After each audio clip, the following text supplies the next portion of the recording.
شروع اللہ کا نام لے کر جو بڑا مہربان نہایت رحم والا ہے۔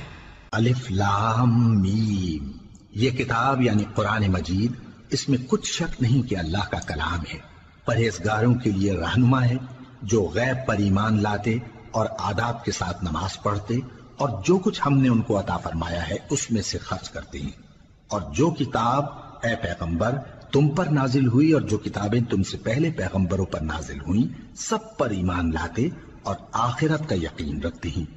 یہی لوگ اپنے پروردگار کی طرف سے آئی ہوئی ہدایت پر ہیں اور یہی لوگ کامیاب ہیں۔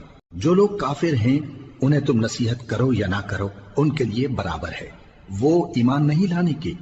اللہ نے ان کے دلوں اور کانوں پر مہر لگا رکھی ہے اور ان کی آنکھوں پر پردہ پڑا ہوا ہے اور ان کے لیے بڑا عذاب تیار ہے۔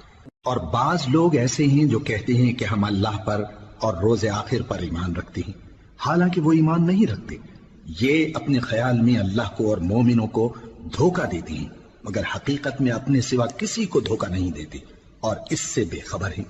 ان کے دلوں میں کفر کا مرض تھا، اللہ نے ان کا مرض اور زیادہ کر دیا اور ان کے جھوٹ بولنے کے سبب ان کو دکھ دینے والا عذاب ہوگا۔